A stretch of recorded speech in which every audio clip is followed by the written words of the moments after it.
Well, good morning or afternoon, everybody, and welcome to today's CSPEN update, latest federal legislative and regulatory information.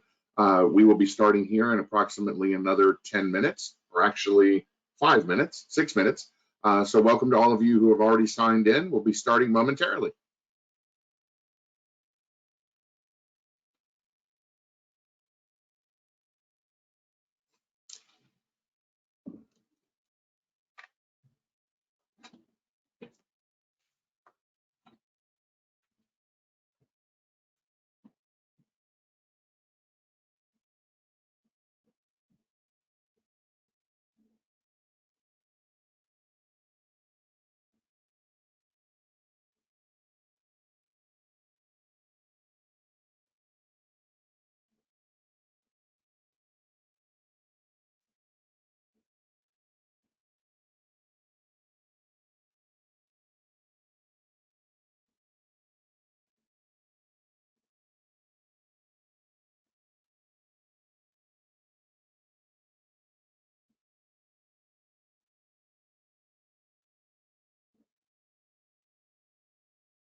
Well, good afternoon or good morning, everyone, and welcome to today's CSPEN webinar, a federal legislative and regulatory update.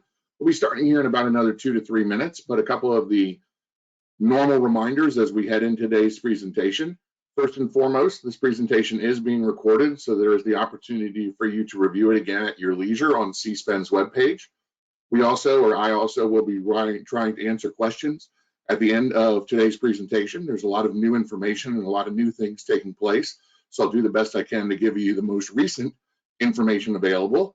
And as always, you have the opportunity to offer up those questions and answers through the left-hand side or at the top of your platform through the question and answer function. We'll get started here in another 3 minutes.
Well, good morning or afternoon, everybody. Welcome to today's CSPEN Federal Legislative and Regulatory Update. We're going to try and get through a great deal of information here, a lot of new breaking news today, some of it good, some of it not so good, to be quite honest. As always, we will, or I will, be trying to answer questions on even the new information at the conclusion of today's webinar. There also is, this webinar is being recorded, so you'll have the opportunity to go back and review it at your leisure at a later point in time on CSPEN's webpage, and we'll get started. So without further ado, today's presentation covers a lot of ground. The Biden administration actually posted early today, this morning, the framework of their Build Back Better plan. This is the plan that the president has been working towards that includes the infrastructure legislation, the reconciliation legislation, and all of the political back and forth that we'll talk about here in a few minutes, how that impacts the appropriations, infrastructure, and reconciliation bills, what may or may not happen, a review of an FSA hearing that took place yesterday, as well as new information on the second round or second session of the Committee 1 federal negotiated rulemaking, the new information that's been provided to the negotiators, but not the public, as well as the 9010 Committee 2 virtual hearings that took place earlier this week, and the other information that was breaking news today, which is the deferral of the renewal of ACCSC's recognition by NACICI and the Department of Education's senior operating officials under the Deputy Secretary. So without further ado, let's go ahead and dig in. On the legislative update side, I wanted to start with a brief reminder. The legislation that we've been tracking for quite some time includes 4 different pieces of legislation. The first of the bullets there is the United States Innovation and Competitiveness Act. The reason that that's been tracked so heavily by us is because of efforts to include revisions to short-term Pell in that legislation. The Senate sought to potentially put a provision into that proposed legislation that would have eliminated short-term loan eligibility for 300 to 600 hour programs, replacing it with a Pell Grant eligibility provision for 150 to 600 hour programs. Sounds pretty good. The major problem was, as you well know from a number of these presentations over the last several months, is that the proposals, when they were brought forward, excluded the opportunity for eligibility for our students and our community. hold that thought because it is going to be a prevailing theme, unfortunately, throughout several portions of today's discussion. As a result of that proposal coming through the Senate process, we as a community rallied together, and as the legislation moved its way to the Senate floor, we were successful, basically because of politics, not policy, to have that provision excluded from the Senate bill. It now is over in the House, where the House is considering the legislation as well, and there are talks once again from the House side of including the provision, and the big fight over whether or not our community and our students are included or excluded. So we've been continuing to have those dialogue on that issue for now well over 4.5 to 5 months. The other three bullets that you see here are basically, two of those are the Build Back Better plan. That would be HR 3684, which is the infrastructure bill that you hear everybody talk about on Capitol Hill. This is the legislation that has received bipartisan support from both in the Senate, but is awaiting actual vote in the House and has been held up by the fourth bullet, which is the budget reconciliation, the second half of the Build Back Better plan. The Build Back Better plan infrastructure bill is ticketed and priced at basically about $1 trillion, give or take. The reconciliation bill is the bill that you've heard the most about in any media coverage. It's the proposed $3.5 trillion bill proposal that has been winnowed down to somewhere between 1.75 trillion and 1.5 trillion, with major discussions and deliberations taking place in particular with Senator Joe Manchin from West Virginia and Senator Christine Sinema from Arizona, two Democrats on the Senate side, that votes are needed and support is needed in order for this legislation to move forward, who have expressed serious concerns and considerations both for the overall price tag, some of the provisions that have been included in that proposal in the original $3.5 trillion proposal that they believe are largesse beyond that which the true Democrats need, and are majorly concerned about the overall funding. Ms. Sinema is also concerned about some of the pay-fors that are being proposed in order to offset that $3.5 trillion, which is all part of what has gone into the ongoing negotiations, literally, and deadlines that have been set and missed in the House and in the Senate with regard to trying to move this legislation. Last but not least is the third bullet there, which is the Omnibus Appropriations Bill. The House completed work on all of their major appropriation bills, all 12 of them, excuse me, before the August recess, and sent them over to the Senate for Senate consideration.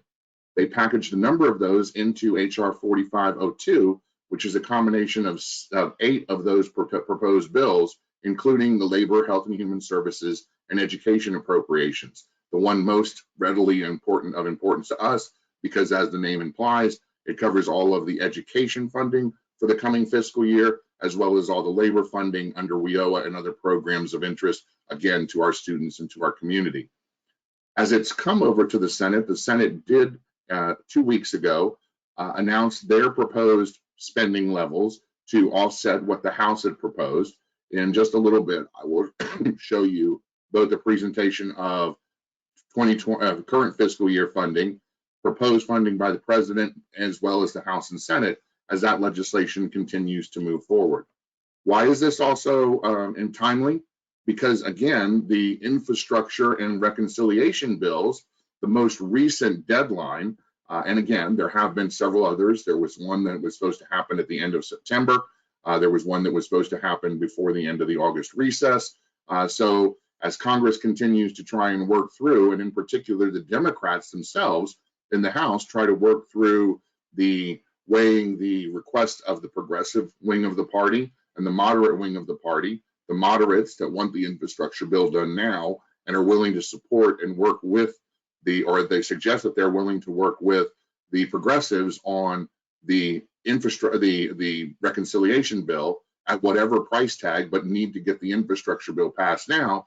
And the progressives who have been holding that infrastructure bill hostage to ensure that they are getting as much out of the negotiations and the reconciliation package as possible, the domestic policy bill, which includes many, many agenda items that the Democrats have been seeking, not only in the campaigns that they ran on for the elections a year and a half ago, or a year ago now, but also major Democratic priorities for quite some time within the party apparatus.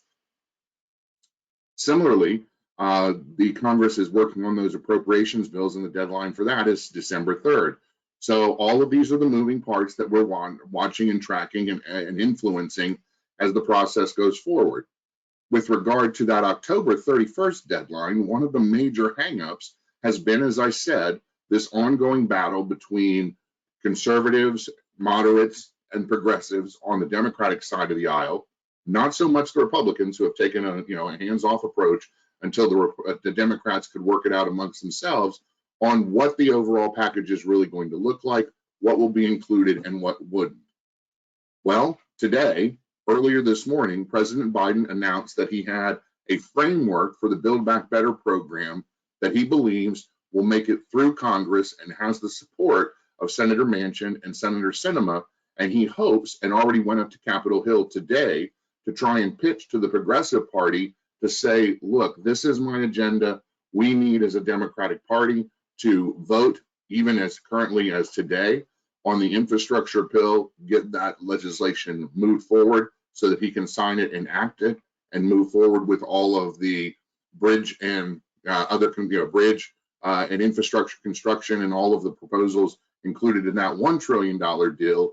And here's my framework to assure you that at a price tag of about 1.75 trillion or 1.5 trillion, here are the other things that I assure you will be part of the vote on the reconciliation bill.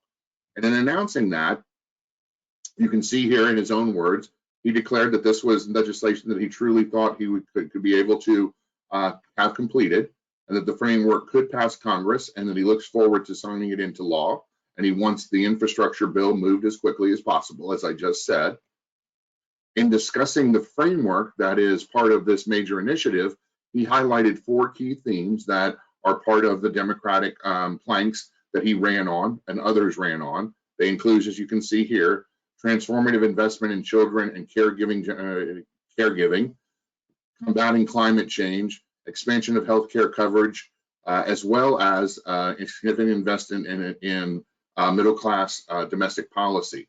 The one of those 4 that is most important to us, not that all 4 of them are not important in their own ways, the children is child care, and caregiving is child care, as well as the elderly and the aged population. Climate change is obviously climate change. Healthcare coverage is an expansion of healthcare coverage to include dental, eye, and other issues, as well as some of the Medicare and Medicaid changes, not all, that have been proposed and were part of what the progressives were pushing for. There are several key initiatives that the progressives were pushing for that are not included in this proposal. We'll talk about those that relate to higher education in just a minute. And then as it relates to us and the key issues for us, the middle class efforts to bring down cost and strengthen access for the middle class is what we're going to focus on. Within that, one of the key provisions that the president highlighted was the ability to expand access to, as you can see here, and words matter, affordable, high-quality education beyond high school. You can see that it also talks about cutting taxes through the earned income tax, another major area of focus for the Democrats, as well as issues with regard to child nutrition and other issues as well, as you can see stated. Within the expansion of affordable, higher quality education, the press release and the information goes even further and breaks it down. And over the next 3 to 4 slides, I'm going to share with you exactly what appears to be part of the framework that has been adopted or accepted.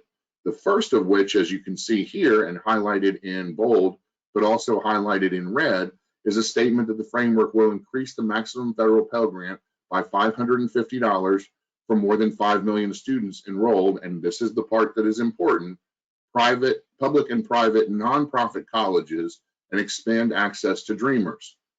What we are concerned here at CSPEN, not having seen the devil of the details of the language, is that, as written, seems to preclude, once again, the opportunity and eligibility for our students and our institutions to be part of the federal Pell Grant program.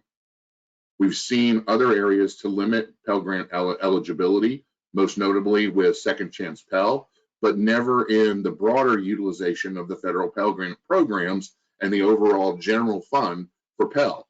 This would be a huge departure from the reality that all student aid is student specific and student driven, and would start to develop, it would appear, differential standards or differential eligibility from the current Pell Grant program that we are certainly eligible for as Title IV eligible institutions, proposed increases to that we'll talk about in the appropriations bill, but this could be somehow separate and distinct from the broader Pell eligibility provisions. I'm not saying definitively that that's the case because we haven't seen the actual language yet, and only this framework has been proposed. But here in Washington, as elsewhere, words do matter, and I'm assuming you can read the same way I can and at least call into question why there's no mention of the other portions of the entire institution of higher ed community. Going forward, it also talks about the inclusion of additional money for a number of the minority serving institutions. From all of our prior presentations, you know that this has been a focus and a major area that the Biden administration and Kamala and Mr. Biden have been focused upon. It also, as you'll recall, talked about a specific proposal to bring billions of dollars to a grant program to try and assist all sectors of higher education other than our own in initiatives and ways to advance their completion and retention and prevent their withdrawal rates from rising. It appears by the wording that is here that at least some form of that is also included in whatever this framework looks like. Again, we don't know the details, we don't know the levels. We can go back and look at the proposals from before and know what the original 10-year numbers were. Within this framework, nothing has been shared yet in terms of whether or not this is still that 10-year plan, whether it's now been shortened to a 5-year or a 3-year plan, and the devil of those details all certainly will matter. Beyond that, the portion that talks about higher education also talks about that the framework will provide access for quality training that leads to good union and middle class jobs. We would certainly like to think, or I would certainly like to think, that given our ability to have provided and continue to provide that quality education since the Earth's crust cooled, that there would be the opportunity for us to be included as opposed to excluded, and that we would be embraced as part of that process. If you read the next sentence, however, it certainly comports with prior statements of the fact that where they seem to be thinking that the vast majority of that education will come from through this framework, through the Biden administration, is through community college education to train individuals and to create sector-based training opportunities, which again is something that I want to know what more of the details are, in demand for training of at least hundreds of thousands of workers. Again, as you look at the areas where they're under Bureau of Labor Statistics, where the highest demand for education and career opportunities at both the certificate, diploma, as well as degree levels are, with a vast majority of those being at the certificate and diploma and credential level, not the degree level, we serve obviously a great deal of those populations. How all of this plays in with registered apprenticeship programs and quote programs to support underserved communities. Again, in recalling the president's proposal, there was a proposal to have a collaborative with workforce under the Department of Labor that would bring community colleges and employers closer together.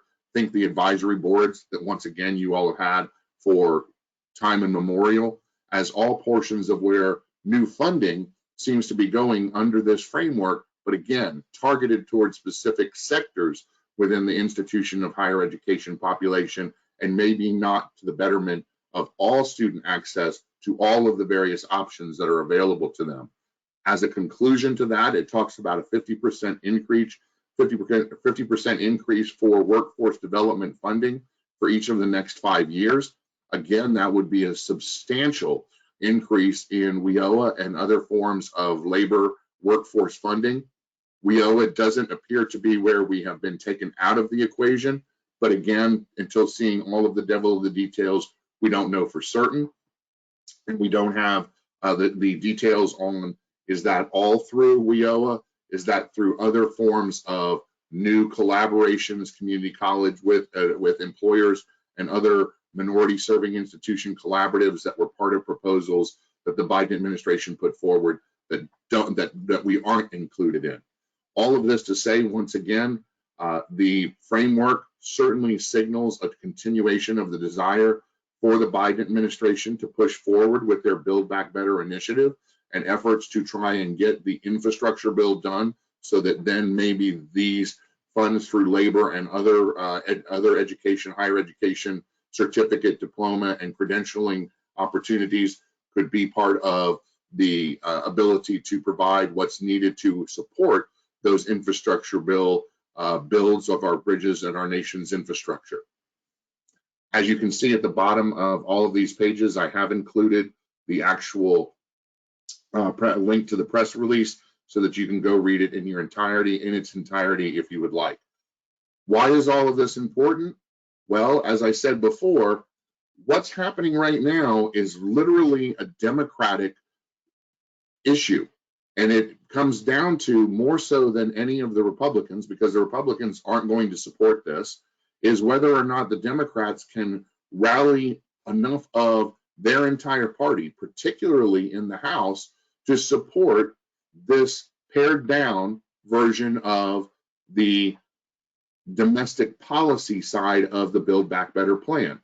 The infrastructure bill, nobody is really saying on the Democratic side that they're opposed to that. And in fact, there are large portions of the Democratic moderate party that really wants to push the progressives to have to take a tough vote and simply move the infrastructure bill forward, because the Senate has already given them a bipartisan with 19 Republicans, including Mitch McConnell, joining the Democrats in support of the infrastructure bill.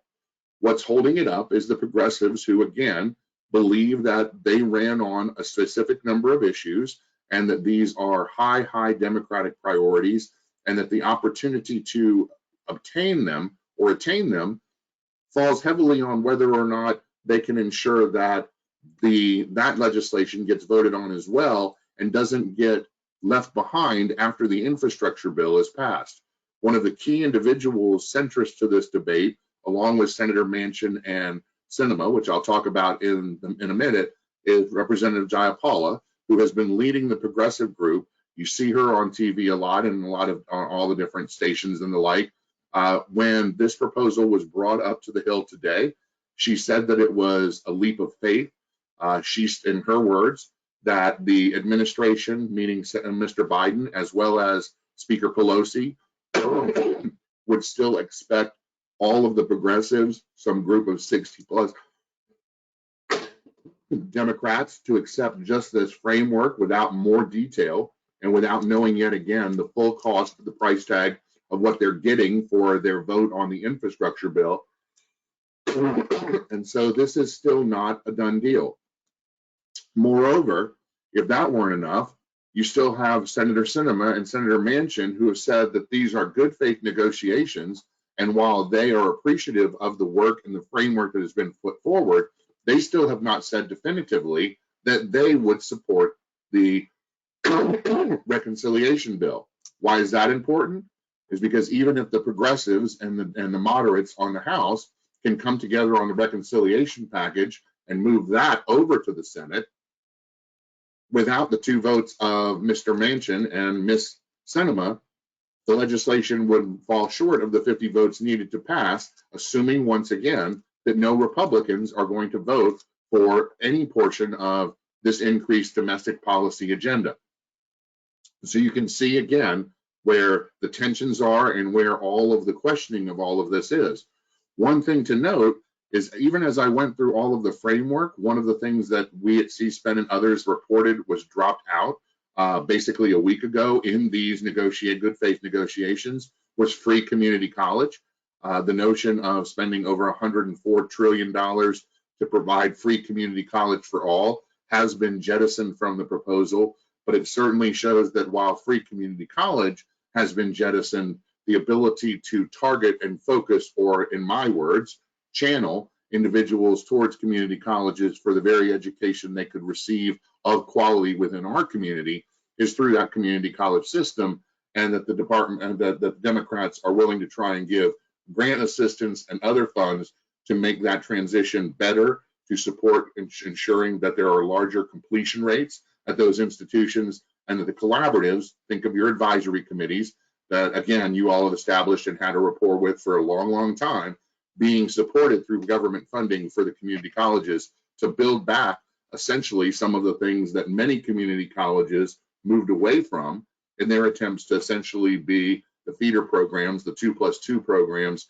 into higher education and matriculation from an associate's to a baccalaureate degree.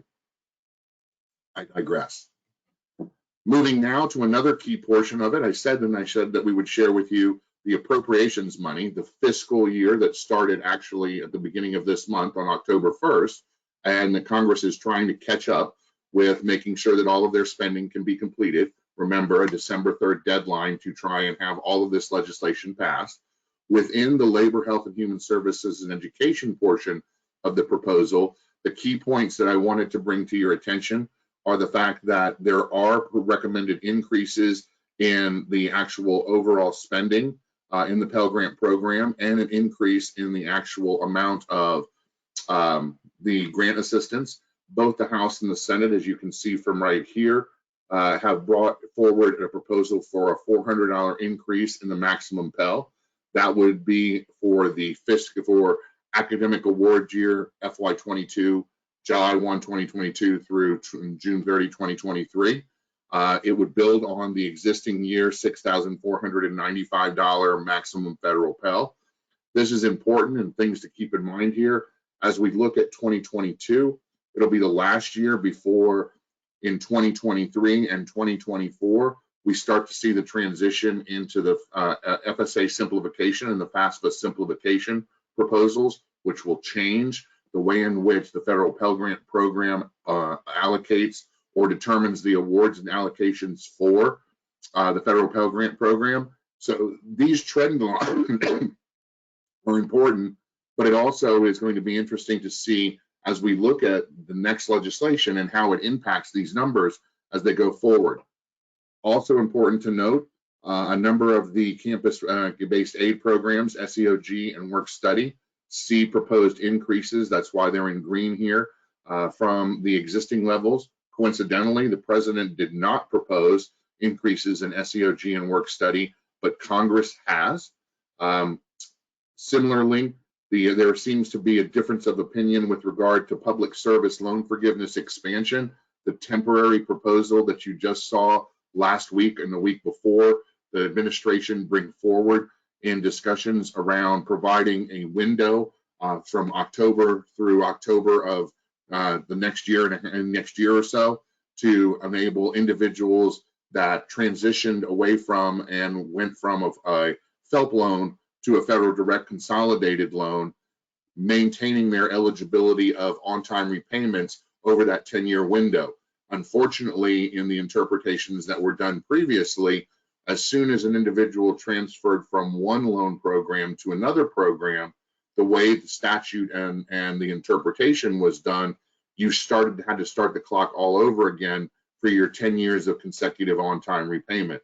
That obviously is not what the individuals that were hoping to take advantage of public service loan forgiveness thought, and many of them were shocked when, at the request and guidance of the Obama administration through the Trump administration, that all of these on-time repayments were being made, only to find when they were getting close to what they thought was the end of their 10-year window that the cycle had started over. The Biden administration has attempted to address that issue by providing this temporary extension, and there are differences in terms of how much funding, as you can see here, it will take to fund that expansion or that temporary relief. And you can see here that, again, the Biden proposal and the House proposal is conservative compared to the Senate, which wants to at least level fund it from essentially some of the money that's already been spent.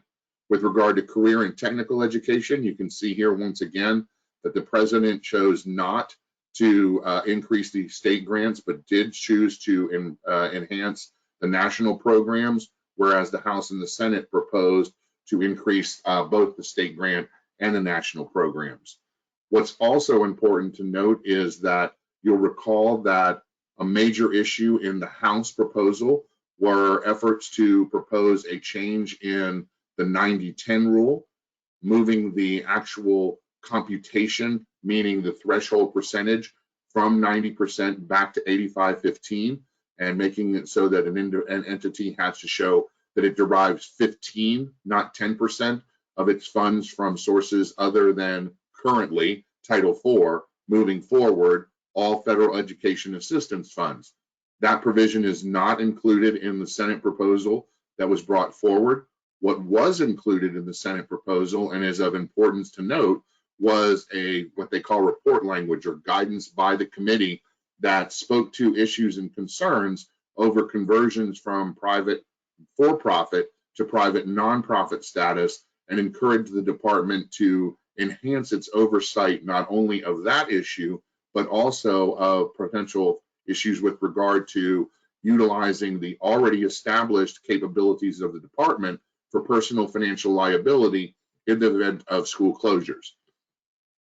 Key issues that we've seen brought up in hearings, the fact that some of this is coming now from the Senate side after many of the House hearings have focused on this, shows you that there does start to look like there's some synergies, at least from the Democratic side, on some of these other key issues. Again, Biden priorities and things that are of importance to specifically our community.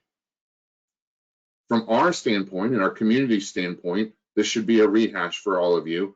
Our messaging in general is one of parity, whether we're talking statutory changes or regulatory changes. We oppose any type of provision that sets aside our community, either to ostracize it or limit our participation, or more importantly, that of our students. And this transcends the budget reconciliation process, the appropriations process, and all other attempts to address anything with regard to the Higher Education Act. With regard to the 90-10 amendment, we opposed, obviously, the Senate's inclusion of the revisions to the 85-15 rule and any other further reforms to that legislation, given the fact that Congress just recently enacted the change to the definition of what's included in the 10% with regard to the federal education assistance funds. And we opposed any opportunity to, certainly in the omnibus appropriations bill, move from 90-10 to 85-15. The Senate heard our request there. You'll recall this cartoon that I kind of took what was supposed to be, it says healthcare in there originally, but I changed it to include 85-15 because, again, while the House has certainly thought that they were, again, close to moving that initiative forward, given all of the deliberations over basically what is now close to a decade of deliberations, and finally coming to a resolution that was hard fought and bipartisan on 90-10, they really didn't have the inclination or the stomach to attempt to now yet again go through those deliberations and make other changes that in fact were part of the prior negotiations.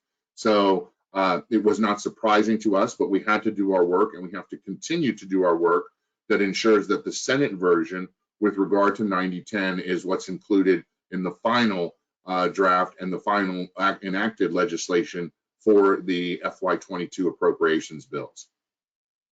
With regard to short-term program eligibility, again, going back to that legislation that was the competitiveness and incentive program, again, ensure equity and parity for our students and our institutions in order to, so that we can continue to provide the type of education that would bolster infrastructure, short-term certificate, degree, a certificate, diploma, or credential programs.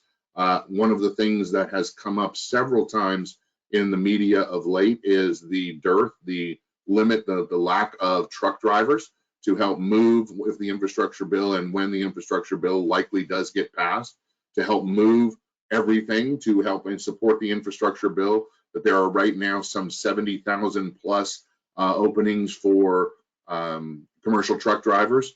Again, a short-term licensed program that can provide and is needed to provide a lot of the underpinnings of some of the other congressional acts and the like. Last but certainly not least, yesterday there was a hearing at the subcommittee level. Ms. Frederica Wilson, the chairwoman of the Higher Education and Workforce Investment Subcommittee, called upon Mr. Cordray, the head of the FSA. He is the chief operating officer and head of the federal student aid programs over at the department. He was called upon to come and give his insights both of the policies and priorities within FSA through the Biden administration. A lot of his testimony focused on issues with regard to the student loan programs. There was a great deal of discussion around the future of the loan programs and also a great deal of recognition of the recent student loan changes that the department has initiated. Ms. Wilson gave credit to the Obama administration and to Mr. Cordray and his team for the opportunity to provide relief for many, many borrowers with temporary and permanent disability applications that had been long awaited approval and review. She talked specifically, and he talked specifically about providing full as opposed to partial relief to individuals that had borrower defense to repayment claims under all of the various proprietary schools, as well as other institutions of higher education. The recent changes, as I talked about earlier, by the department to provide a window for public service loan forgiveness to gain the recognition of prior payments under the prior FFELP program to count towards eligibility for public service loan forgiveness, and also a number of reforms and contract negotiations that the department and FSA have undergone with the loan servicers. There was a great deal of push on Mr. Cordray around many unanswered questions by Democrats and Republicans alike. Key to those were questions from the Democratic side of whether or not there has been a determination and what guidance has been provided by counsel inside of the Department of Education with regard to the administration's ability to provide loan cancellation.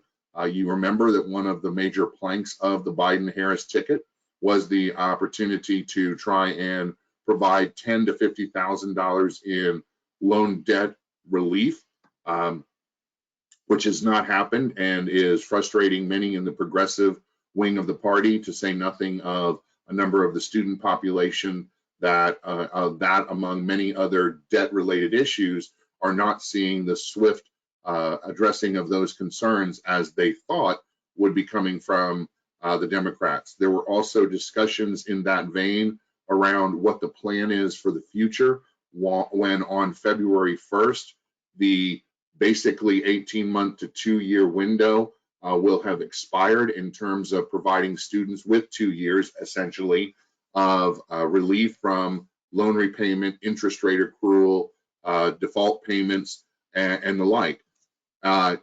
Unfortunately, and much to the chagrins, I think, even of the Democratic Party, certainly as well as the Republicans, Mr. Cordray was not heavy on details of what was in fact going to be the plan moving forward.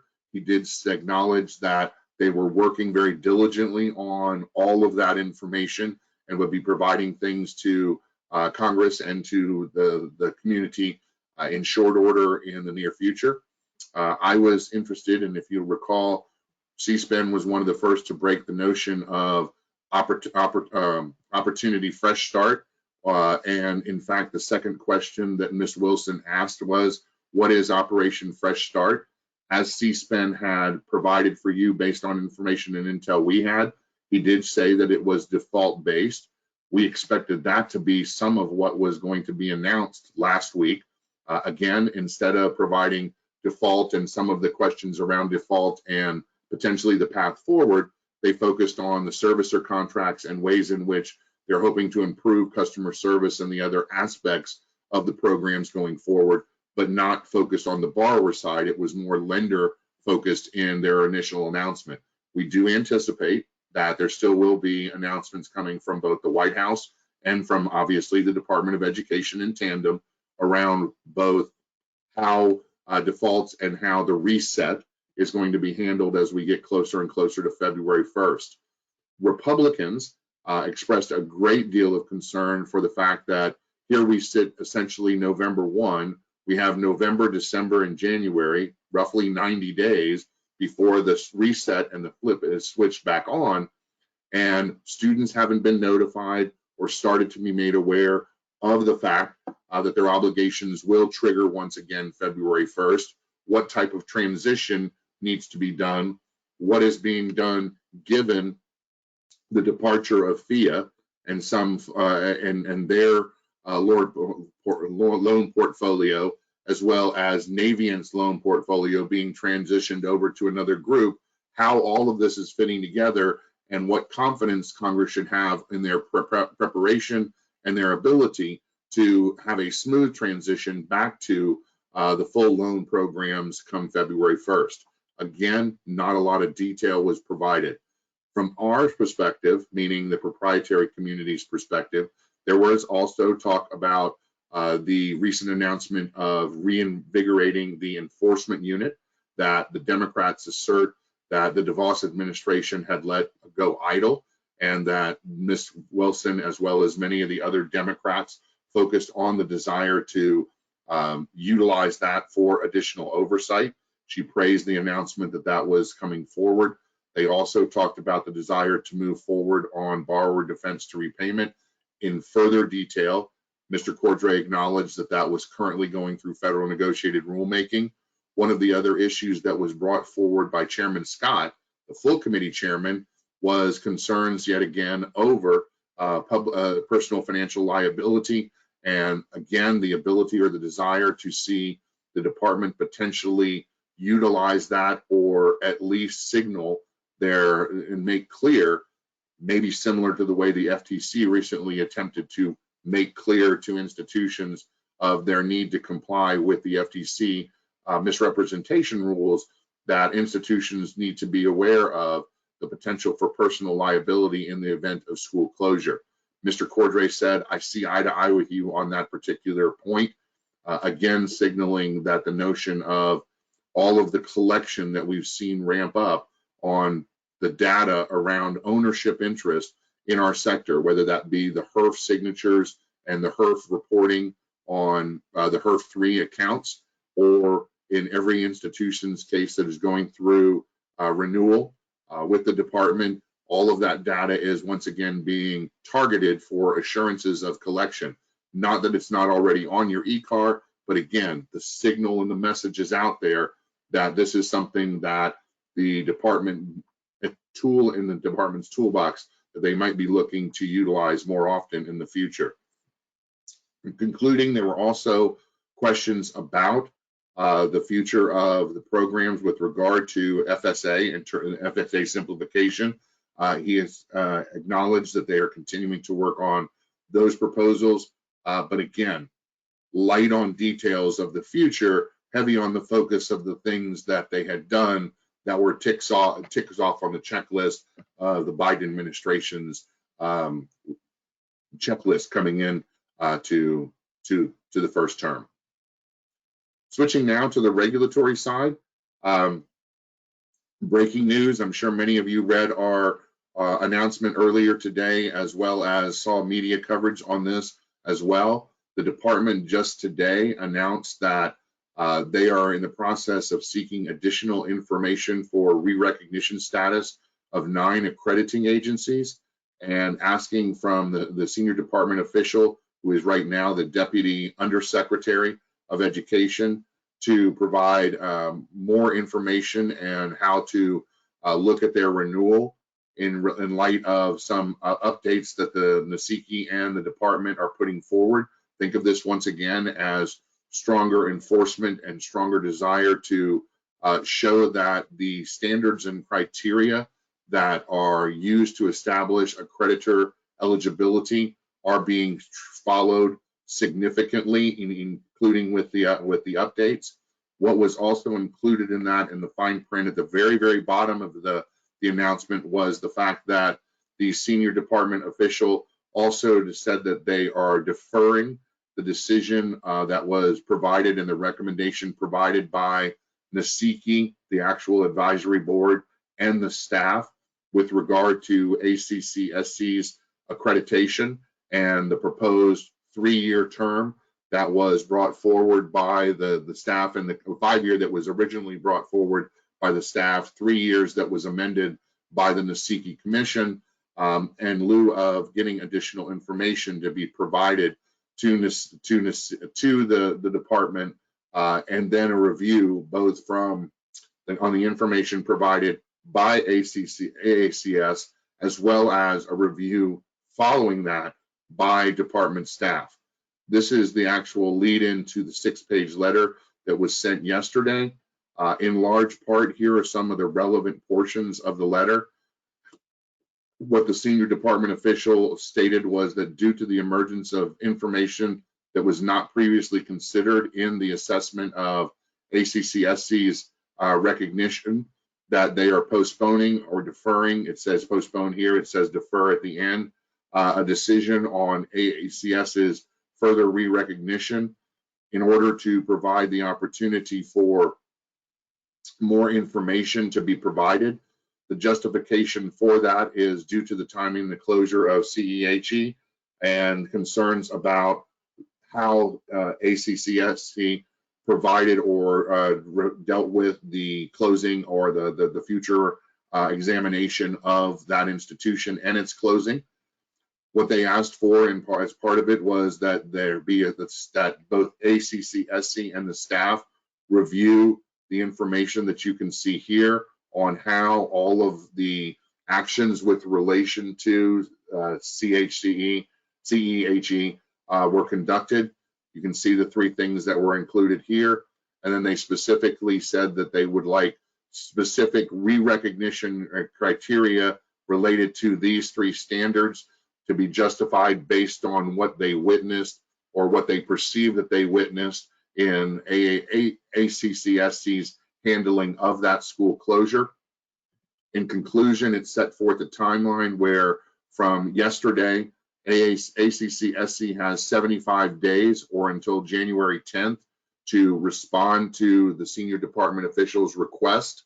Upon submission of all of that data to the department, the staff within NASIKI and the department have an additional 75 days to review the written response from ACCSC and then provide an analysis of that information to the senior department official, so in order to provide the opportunity for a further decision.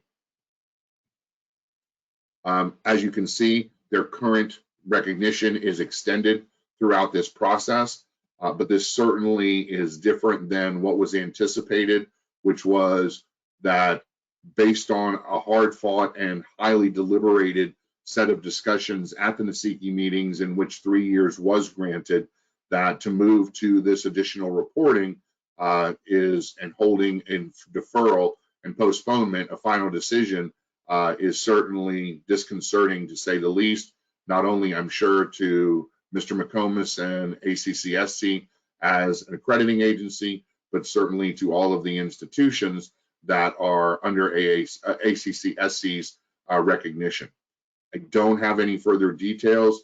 Obviously, this is something that is very sensitive and time sensitive, as it just was reported late yesterday evening and into today. We are getting additional information, and certainly we'll be providing that as we get more and learn more. Moving on now to another major topic. We are on the precipice of session 2 of the Committee 1 Affordability and Student Loans Negotiating Committee. As we sit here today, the public is awaiting the November 1st through 5th documents that have been received, the issue papers that have been received by all of the negotiators, but have been slow in being provided to the general public. This is literally the screenshot from the department's website, literally 5 minutes before our presentation. You can see that all of the documents that have been provided to the negotiators and the advisors, and look at this long laundry list, are still not posted to the website so that everybody else can take a look at them. This has been questioned by many as to why it's taking the department this long to post this information to the general public.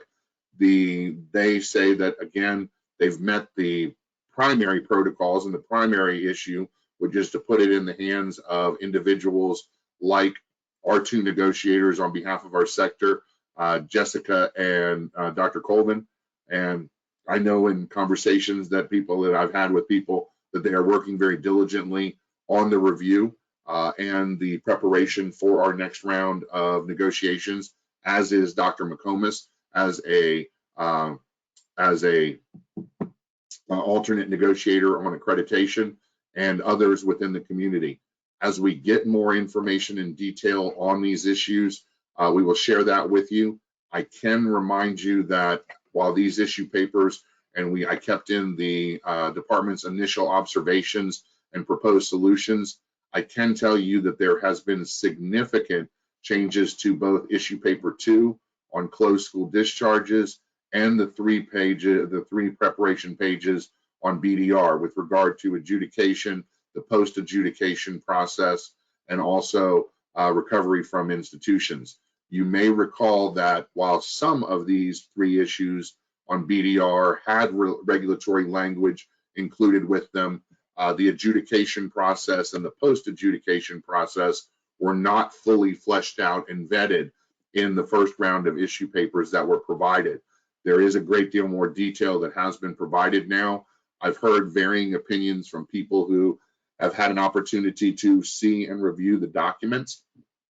Some say it's not as bad as they thought it was going to be. Others say yes, it is bad, and we all knew that it would be uncomfortable and bad, but it was worse than they thought it would be. Again, that variable comes with the variable of the eye of the beholder. We are working to put together a summary, having gotten a copy of them, but I didn't have a chance, candidly, with everything that was going on between the virtual hearings on Monday and Tuesday and Wednesday, and the hearing and everything else, and now on top of the new information to post what I've seen or what I've reviewed. I've only gotten through the documents once, and I normally like to get through them at least 2 to 3 times before trying to share my insights. Nevertheless, these issue papers will all be part of the discussions for next week. Another area that I wanted to highlight, you'll recall that issue paper 10, or at least in our reporting of issue paper 10, that the new IBR plan that is being theorized or discussed was only a list of 9 questions that the department was asking for information and feedback on, and there really wasn't a proposed plan or a proposed framework of what that plan would start to look like. There is now much more meat on the bones of this process. In my initial review of this as well, there is what I would say a great deal more simplification, which is what they were hoping for with this, as well as public service loan forgiveness. There are still, I think, some areas that were brought up in these negotiations after session 1 that are still going to be sticking points in session 2, but it'll be interesting to see how far they're capable of going. I think, candidly, my opinion, but only my opinion,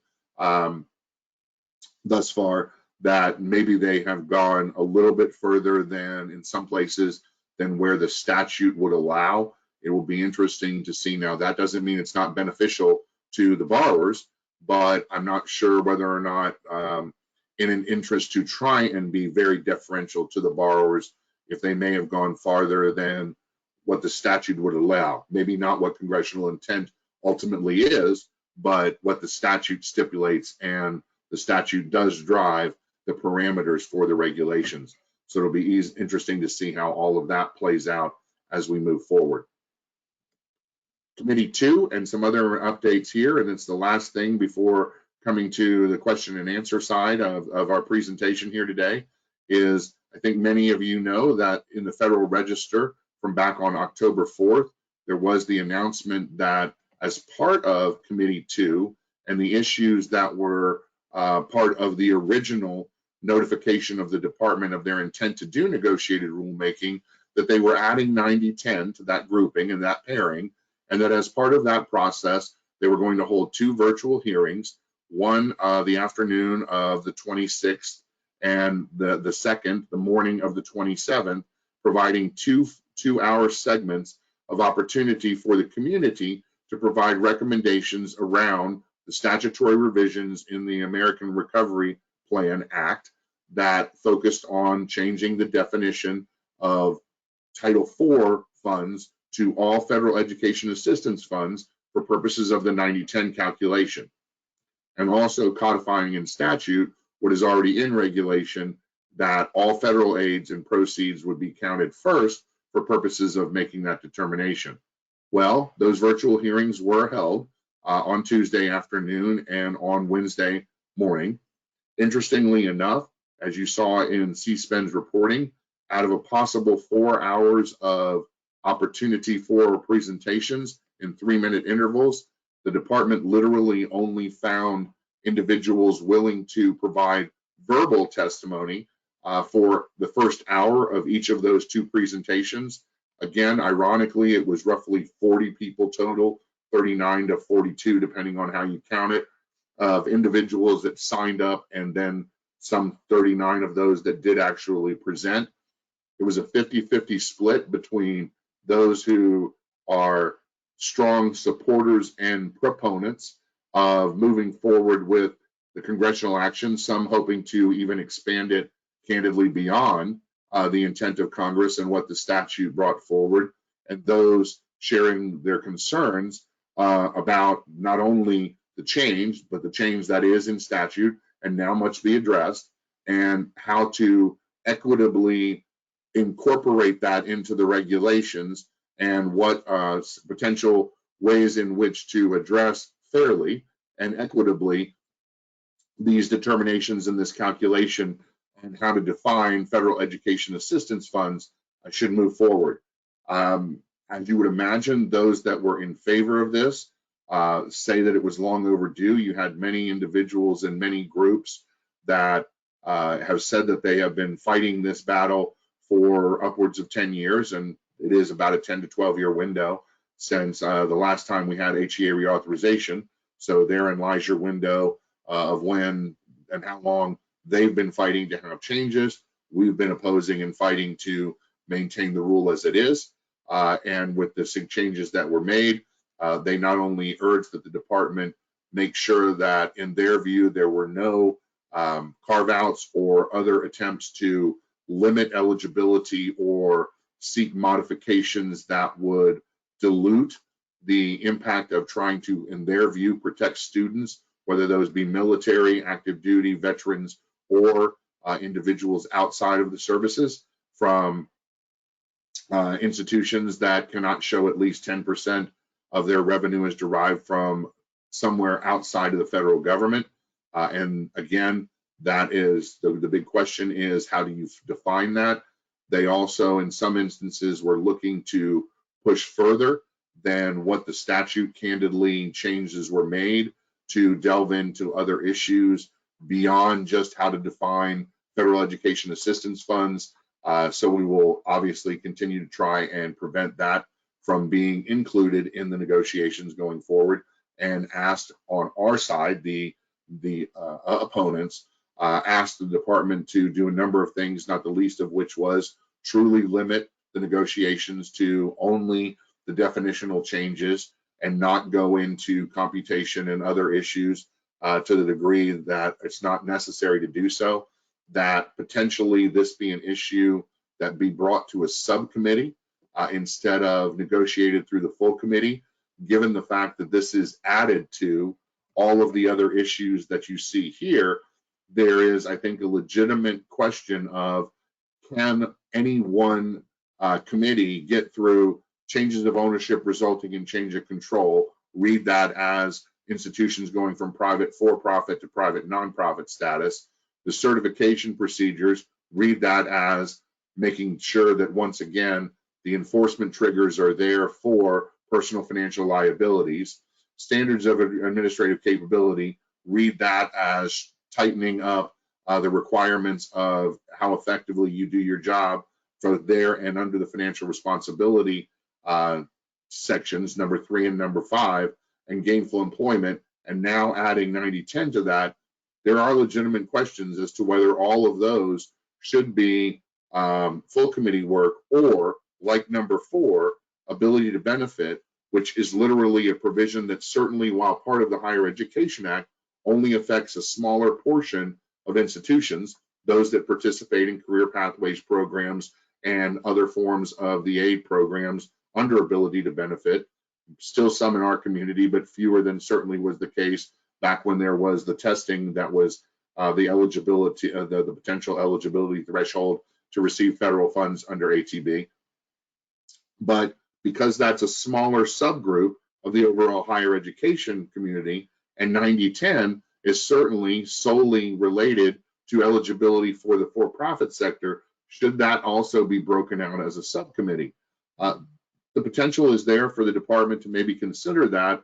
I question the validity of ultimately whether or not that will have the intended effect. The pro of doing that would potentially be to bring more of our community, as well as our detractors, into that negotiation at the subcommittee level.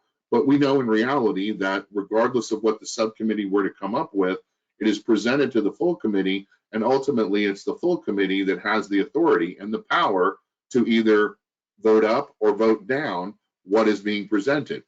Given the tension around this issue, I can very well envision that even after hard-fought, hard dialogue at the subcommittee level, that we would see and witness that whole scenario play out yet again at the full committee table if it were presented as a subcommittee issue.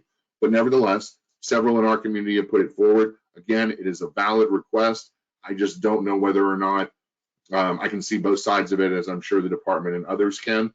There were others, and we at CSPEN will be providing other recommendations, more nuanced, around the definition of what are federal education assistance funds and what aren't those type of funds, and attempting to try and ensure that there is also some plausible and realistic expectation that the funds that the intent of this provision seem to want to indicate, which is that our institution and our students can find eligible and find individuals and find funding that is not subsidized by the federal government as an indication of desire to have quality, that there are ways to acknowledge and recognize all of the funding that comes through that side of the equation.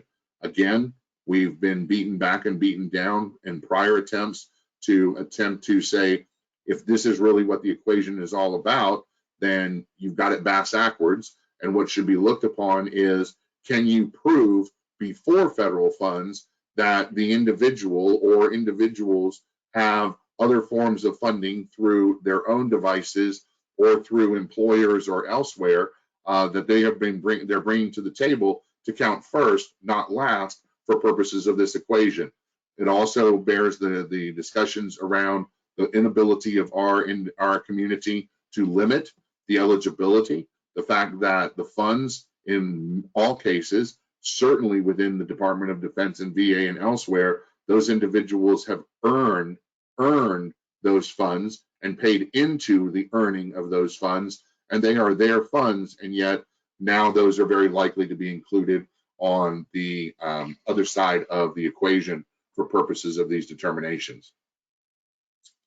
What we expect next is, now that the virtual hearings are over, as put forth in the October 4 Federal Register notice and in other information, we have a November 3rd deadline, next Wednesday, for any interested parties to provide written notice and recommendation.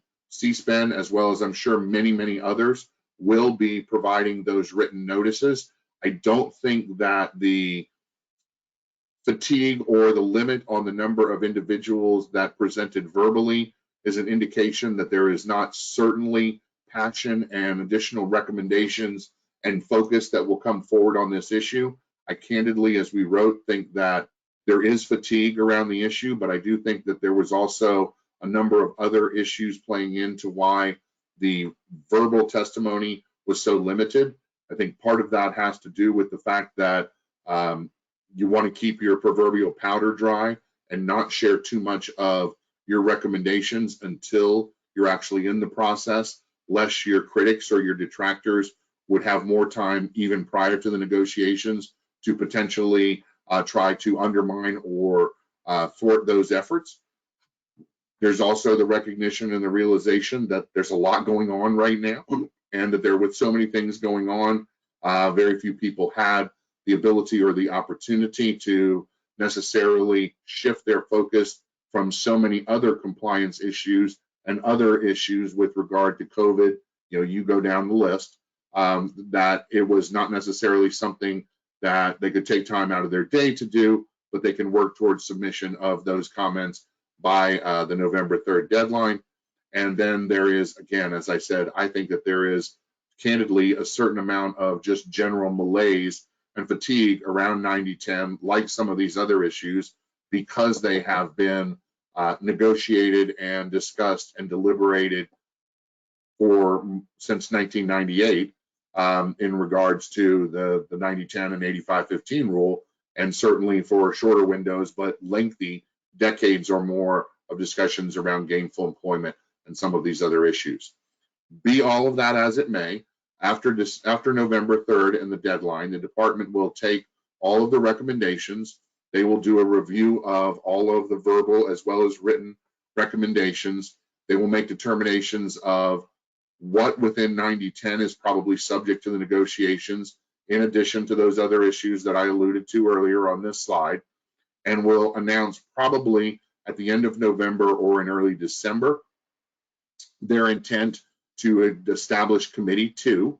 I have taken to calling it institutional accountability. I don't know if that's the name that the department will use, but certainly when you look at the list of the issues, they are all centered around the institutional compliance and accountability issues. So I certainly think that that is an apropos name. Regardless, that's what I've been calling it in the interim.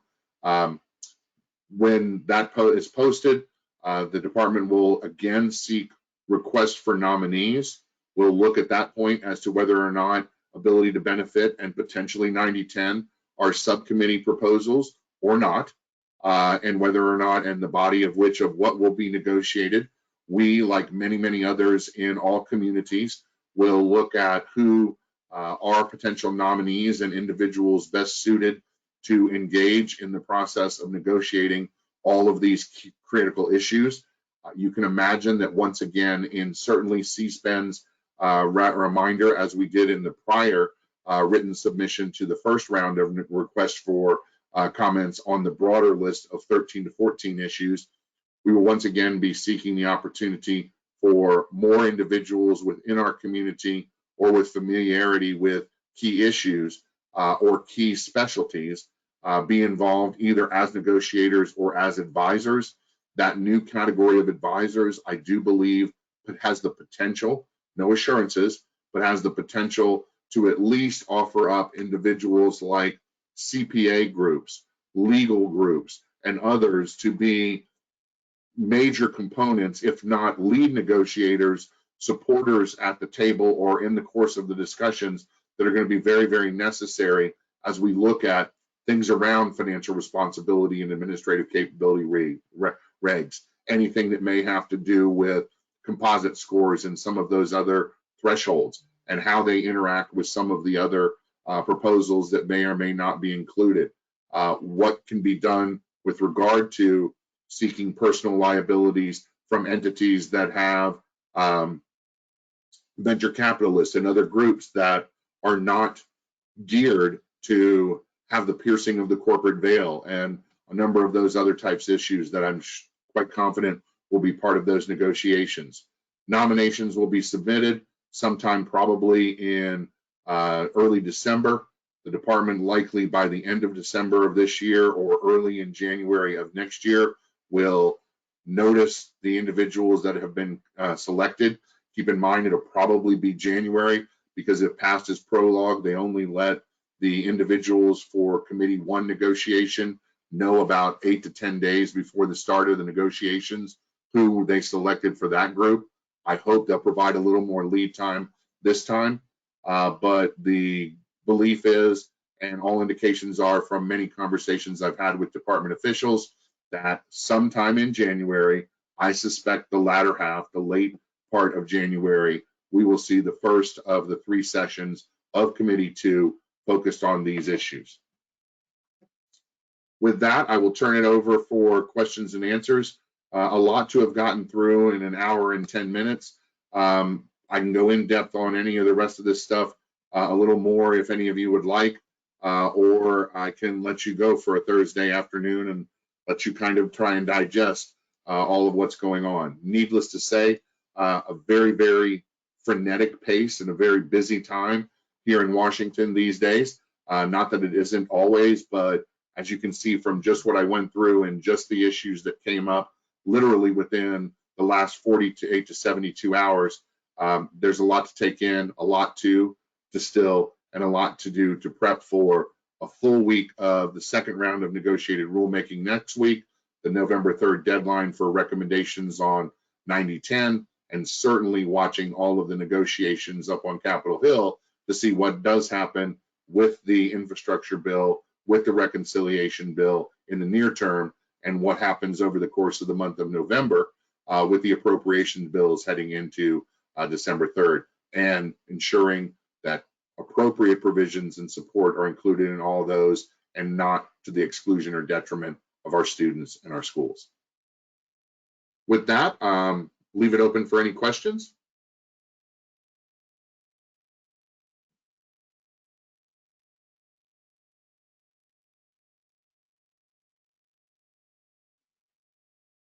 Seeing none, if you have any and want to follow up with me, please do so. Keep in mind that we will be having additional issues brought forward in the near future around what is happening in the negotiations.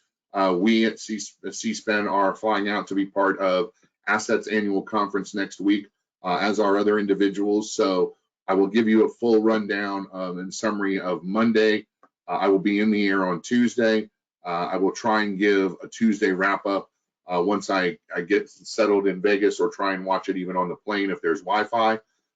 Wednesday, I present along with Jason Altmeyer and Chris Lambert on a panel, but we will be watching and monitoring. I'll be watching and monitoring again because of the 3-hour time difference. 7 o'clock, I'll be up watching Negreg from a hotel room in Vegas, and continuing to try and provide updates all of next week on those issues, and sharing with you our 9010 recommendations so that you can see those and maybe incorporate some of those into yours as well.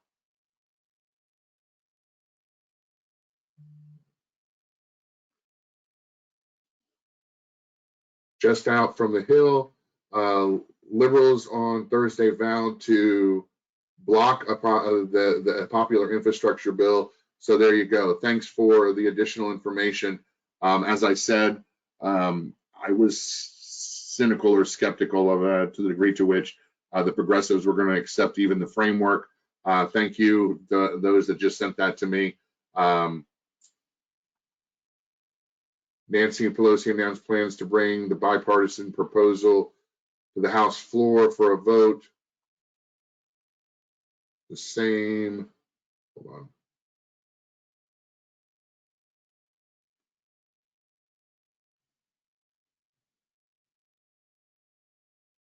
So it does look like, again, while Ms. Pelosi is trying to continue to rally the troops and Mr. Biden is, that there is still objections or opposition to it. Everybody take care. More to come as we see it, and we will talk soon. Take care, everybody.